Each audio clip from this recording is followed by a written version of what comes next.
Everyone, yet we are back with another educational video. I'm Dr. Namrata Bilani. I'm a physiotherapist and I make educational content. And if you're new to my channel, don't forget to subscribe and hit the notification bell so that you don't miss any update. And let's start. Today's topic is frozen shoulder.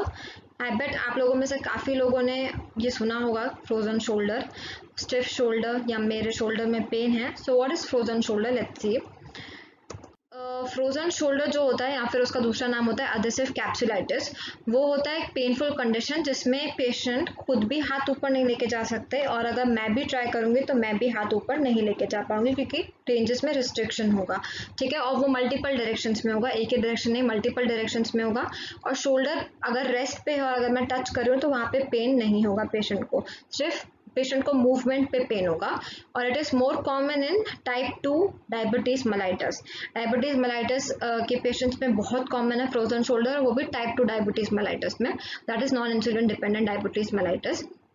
जैसे normal cross section of shoulder joint है और ये frozen shoulder का है. As you can see inflammation हो गया है, scar tissue formation हो गया जिसकी वजह से रेंजेस लिमिटेड है.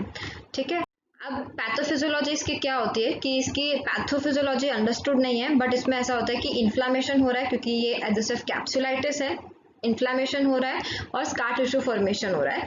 अब क्या होता है कि स्कार टिश्यू फॉर्मेशन होता है तो क्या होता है, अगर सपोज जॉइंट कैप्सूल में स्कार टिश्यू फॉर्मेशन हो रहा है तो जो जॉइंट कैप्सूल का रोल है, जॉइंट कैप्सूल का क्या रोल होता है कि वो प्रोटेक्ट करके रखता है हमारे जॉइंट को और हमारे मूवमेंट्स को, और प्लस वो साइनोवियल जॉइंट को प्रोटेक्ट करके रखता है. अब साइनोवियल जॉइंट को प्रोटेक्ट करके रखता है तो जो साइनोवियल फ्लूइड है जिसका मेन काम है कि वो ल्यूब्रिकेट करे कि हमारे जो मूवमेंट हो रहे हैं वो एकदम स्मूथ हो. तो अगर अब इसमें एडिशन फॉर्मेशन होगा तो साइनोवियल फ्लूइड का रिडक्शन होगा. अब साइनोवियल फ्लूइड का रिडक्शन होगा तो जो मेरे स्मूथ मूवमेंट्स हो रहे थे उसमें रिस्ट्रिक्शन आ जाएगा जिसकी वजह से मेरे को पेन होगा. वो होता है फ्रोजन शोल्डर. मतलब क्या होता है, इसमें जॉइंट कैप्सूल का थिकनिंग होता है, इन्फ्लामेशन होता है और एडिशन फॉर्मेशन होता है. जैसे आप देख सकते हैं ये नॉर्मल साइनोवियल फ्लूइड है और ये नॉर्मल जॉइंट है. और फ्रोजन शोल्डर में क्या होता है कि यहाँ पे एडिशन फॉर्मेशन हो जाता है और यहाँ पे कैप्सूल की थिकनिंग होती है. अब एडहेसिव कैप्सुलाइटिस में इसकी पैथोजेनेसिस क्या है कि ये दो टाइप का होता है, प्राइमरी और सेकेंडरी. अब प्राइमरी मतलब क्या है कि इसका कोई कॉज नहीं है, ये हमारी ऑटो इम्यून डिसऑर्डर की वजह से है, या इम्यून सिस्टम में कोई भी प्रॉब्लम है जैसे कि डायबिटीज मेलाइटिस में इम्यून सिस्टम लो हो जाता है, थायराइड में लो हो जाता है तो उसकी वजह से है, तो वो प्राइमरी होता है. सेकेंडरी मतलब क्या कि अगर मेरे को कोई भी शोल्डर इंजरी हुई है या शोल्डर फ्रैक्चर हुआ है या शोल्डर में कोई भी टेयर हुआ जैसे रोटेटर कफ टेयर, तो उसकी वजह से या फिर मेरे को किसी भी रीज़न की वजह से अपना शोल्डर को प्रोलॉन्ग्ड इमोबिलाइज रखना पड़ा, एक ही जगह पे बहुत टाइम तक रखना पड़ा कास्ट में या फिर स्लिंग में रखना पड़ा जैसे स्ट्रोक है या ब्रेस्ट या हार्ट सर्जरी, उसके बाद जो मेरे को स्टिफनेस होती है वो सेकेंडरी फ्रोजन शोल्डर होता है. ठीक है, अब क्या होता है कि ये अफेक्ट किसको करता है, from age group 40 to 60 years, और जनरली फीमेल को ज़्यादा, वुमेन को ज़्यादा अफेक्ट करता है. और इसमें जॉइंट कैप्सूल है वो इन्फ्लेमेशन हो जाता है उसका, यूजुअली नॉन डोमिनेंट शोल्डर पे होता है. अब अगर प्राइमरी फ्रोजन शोल्डर है तो पहले आपको नॉन डोमिनेंट शोल्डर पे होगा. सपोज मेरा डोमिनेंट साइड राइट है तो पहले मेरे को लेफ्ट साइड पे होगा, फिर आफ्टर सम टाइम मेरे को राइट साइड पे होगा. मतलब क्या होता है, प्राइमरी फ्रोजन शोल्डर में आपको दोनों साइड पे हो जाता है लाइफ टाइम में, लेकिन सेकेंडरी फ्रोजन शोल्डर में आपको एक ही साइड अफेक्ट करता है और वो एक ही साइड को अफेक्ट करेगा. तो अब क्या होता है, अगर स्टेज 1 की बात करें that is freezing stage, 2 to 9 months का स्टेज होता है. अब उसमें क्या होता है कि साइटोकाइंस या इन्फ्लामेटरी मॉलिक्यूल्स होते हैं, तो इसकी वजह से जो नोसिसेप्टर्स है वो ट्रिगर होते हैं जो हमारे पेन सेंसेशन कैरी करते हैं. अब नोसिसेप्टर्स ट्रिगर होंगे जिसकी वजह से हमको बहुत इंटेंस शोल्डर पेन होगा जो हमको रात में सोने भी नहीं देगा. अगर मैं गलती से उस साइड पे सो जाऊँ तो भी मेरे को बहुत पेन होगा, तो उसको हम लोग बोलते हैं स्टेज 1. स्टेज 2 में क्या होता है कि अब धीरे धीरे क्या होता है कि जो इन्फ्लामेटरी मॉलिक्यूल्स हैं वो कम हो जाता है रिलीज होना, और फिर स्कार टिश्यू है वो अक्यूमुलेट होना स्टार्ट हो जाता है जिसकी वजह से क्या है कि नोसिसेप्टर्स कम हो गए हैं लेकिन जो वॉल्यूम है वो डिक्रीज हो गई है क्योंकि वहाँ पे स्कार टिश्यू फॉर्मेशन हो गया है. तो क्या होगा कि शोल्डर पेन कम हो जाता है पर शोल्डर स्टिफनेस इंक्रीज हो जाती है. ये सेकेंड स्टेज है या फिर फ्रोजन, जिसको हम लोग बोलते हैं फ्रोजन स्टेज, 4 to 12 मंथ्स का. अब धीरे धीरे क्या होता है कि धीरे धीरे इन्फ्लामेटरी मॉलिक्यूल्स जो पहले रिलीज हो रहे थे वो रिलीज होना बंद हो जाते हैं और ज्यादा से ज्यादा स्कार टिश्यू डिपोजिशन होना चालू हो जाता है ग्लेनोह्यूमरल जॉइंट पे. अब क्या होता है कि बहुत कम स्पेस हो जाती है जिसकी वजह से बहुत शोल्डर स्टिफनेस हो जाती है, जो कि लास्ट करता है 5 to 24 मंथ पे।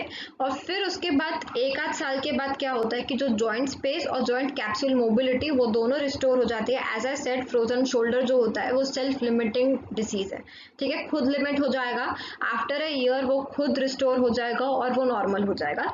बट आपको ये स्टेज भी प्रिवेंट करनी है, तो अगर आपको पेन प्रिवेंट करना है तो you can opt for corticosteroid injections during stages 1 and 2, जिसकी वजह से इन्फ्लामेशन पेन दोनों कम हो जाएगा।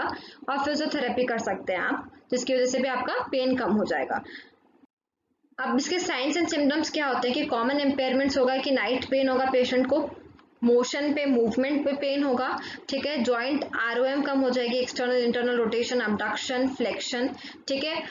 फॉल्टी कंपोनेंट्स होंगे इसमें पोस्चर के, कि सपोज जैसे नॉर्मल पोस्चर ऐसा होना चाहिए, ठीक है, फ्रोजन शोल्डर में पोस्चर ऐसा हो जाता है, ठीक है, हाइक हो जाता है, ऊपर की तरफ हाइक हो जाता है और आगे की तरफ प्रोट्रैक्ट हो जाता है, क्योंकि पेन से बचने के लिए पेशेंट को ये कंफर्टेबल पोजीशन लगती है, इसलिए पेशेंट ये पोजीशन अडॉप्ट करता है, ठीक है।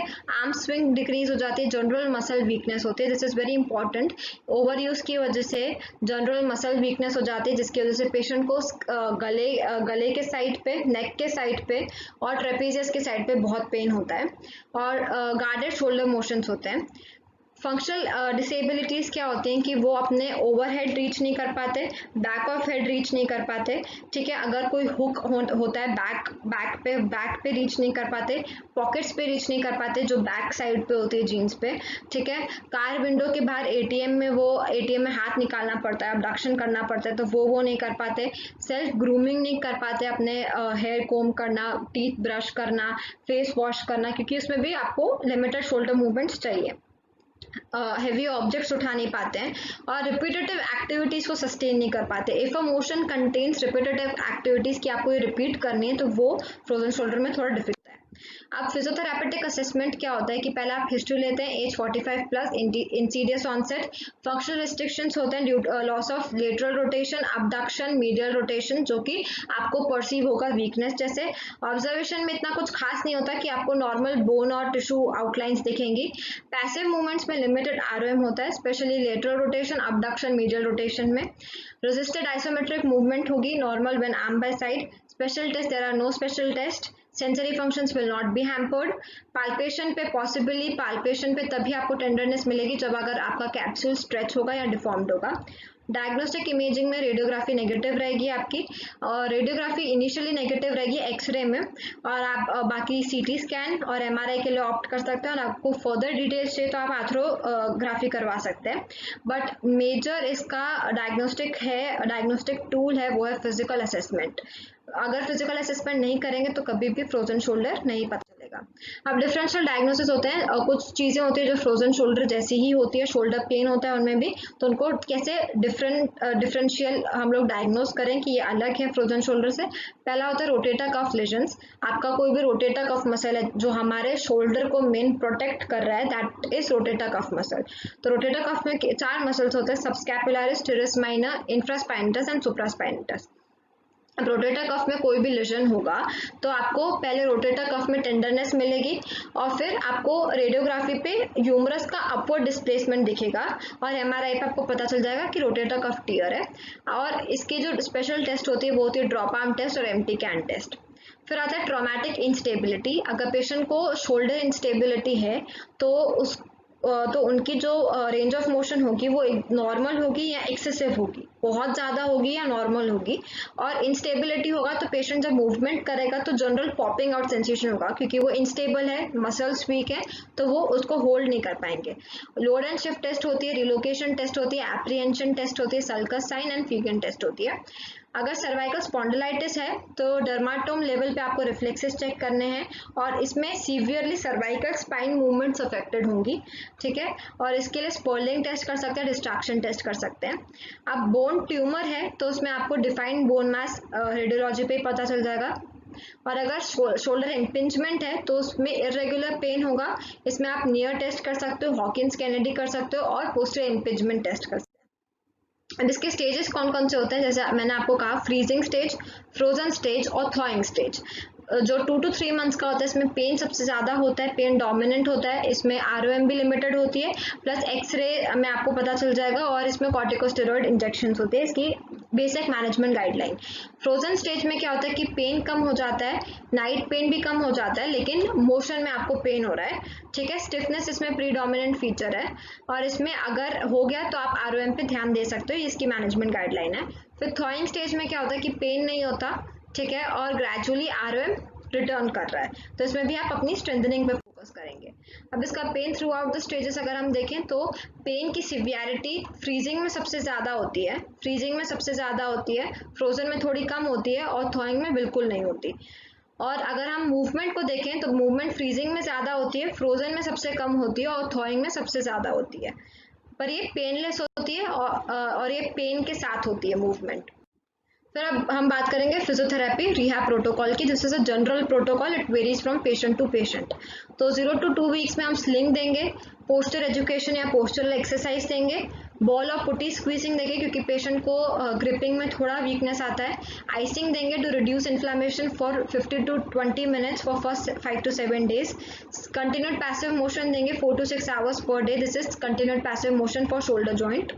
सॉफ्ट टिश्यू मोबिलाइजेशन देंगे, स्कैपुलर मोबिलाइजेशन देंगे क्योंकि ये सारे मोबिलाइजेशन की वजह से जो स्कार फॉर्मेशन है या डिशन फॉर्मेशन है वो कम हो जाएगा।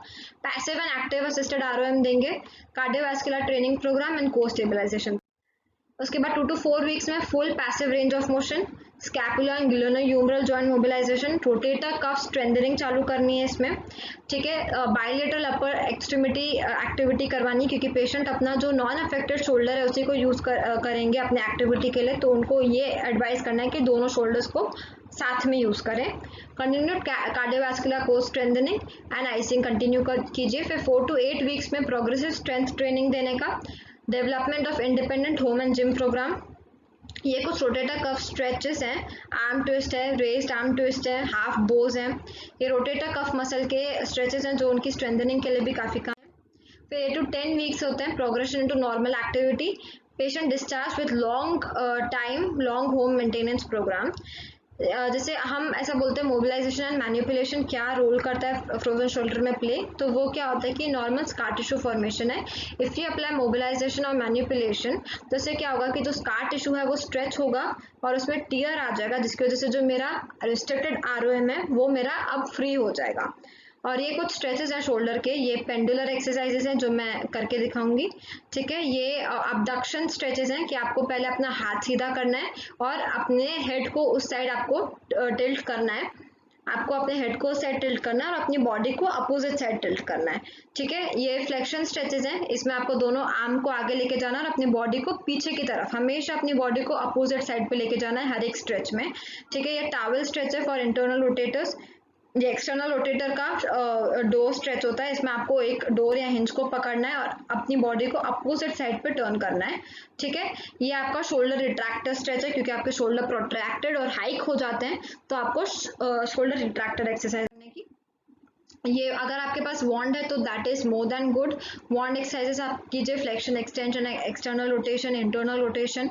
Scapular active range of motion कीजिए ताकि आपके स्कैपुलर का जो रेंज ऑफ मोशन है वो सही रहे। स्लीपर स्ट्रेच है, बाइसेप स्ट्रेच है, हाथ को सीधा रख के अपोजिट साइड पर रोटेट करना। ये पेक्टोरालिस का स्ट्रेच है जो हमारे चेस्ट मसल्स को लूज करे। बाद आता है होम एक्सरसाइज। अब होम एक्सरसाइज में स्ट्रेचिंग से पहले आप पेशेंट को क्या एडवाइस करेंगे कि पहले हॉट शावर बाथ ले ताकि आपका वो जॉइंट रिलैक्स हो जाए, और प्लस आपके मसल्स को पूरा रिलैक्स रखना है ताकि आपको कोई पेन और स्टिफनेस ना हो। प्लस आपको, अगर आपको ऐसा लग रहा है कि मेरे को बहुत पेन है या फिर मेरे को बहुत टेंडरनेस आ रही है वहाँ पे या सोरनेस आ रही है, तो आप अपनी फ्रीक्वेंसी को कम नहीं कीजिए। अगर आप 3 times कर रहे हैं एक डे में तो 3 times ही कीजिए, पर अपनी इंटेंसिटी को कम कीजिए। ये आपके फ्रोजन शोल्डर के लिए पुली बहुत इंपॉर्टेंट है, अगर आप पुली अरेंज कर पाए, आपके घर पे पुली है तो वो बहुत ज़्यादा बेनिफिशियल है। क्रॉस बॉडी स्ट्रेच है, ठीक है। This is neck stretch, this is tricep stretch, this is shoulder stretch, पूरा शोल्डर स्ट्रेच करने का, shoulder and back stretch, behind back stretch, arm circles, ये सारी स्ट्रेचेस बहुत इंपॉर्टेंट है। Thank you. Before signing off मैं आपको वापस याद दिला देती हूँ, please subscribe to my channel and hit the notification bell because subscription is very essential for motivation. So before signing off, I will show you some exercise that you can use. सारी तो मैं नहीं करके दिखा पाई, लेकिन आपको अगर hinge और पुल्ली है तो इट गिव्स बेटर रिजल्ट्स। ये पेंडुलर एक्सरसाइजेस हैं और इसमें ध्यान ये रखना है कि आपको अपना जो हाथ है वो एकदम ढीला छोड़ना है, आपको एक्टिवली शोल्डर मूवमेंट नहीं करना है, और प्लस आपको अपनी बॉडी को थोड़ा टिल्ट करना है या थोड़ा रोटेट करना है ताकि आपका शोल्डर मूवमेंट ईजी हो जाए। और आप वेट के साथ कर सकते हैं, वेट के बिना भी कर सकते हैं। ये आपका पोस्टरल एक्सरसाइज है, शोल्डर रिट्रैक्शन। ये मैंने बैंड के साथ किया, शोल्डर फ्लेक्शन एक्सरसाइज। आप पुली या आप वॉन्ड के साथ कर सकते हैं। ये शोल्डर अबडक्शन एक्सरसाइज। ये shoulder internal rotation and external rotation exercise. ये शोल्डर एक्सटेंशन एक्सरसाइज, क्योंकि आपको आपकी सारी रेंज ऑफ मोशन पे फोकस करना है। ये टावल स्ट्रेच है जो हमारा सबसे ज़्यादा इंपॉर्टेंट है इंटरनल रोटेशन के लिए, ये बहुत इंपॉर्टेंट है। And this is the last is normal arm stretch. अगर आप ऐसे बैठ नहीं पा रहे और आपके आर्म स्ट्रेच नहीं हो रहे तो पहले आप अपने घुटनों पे खड़े रहिए और फिर उसके बाद आर्म को स्ट्रेच कीजिए और उसके बाद धीरे धीरे बैठिए। This was all from my side. Thank you and will meet again.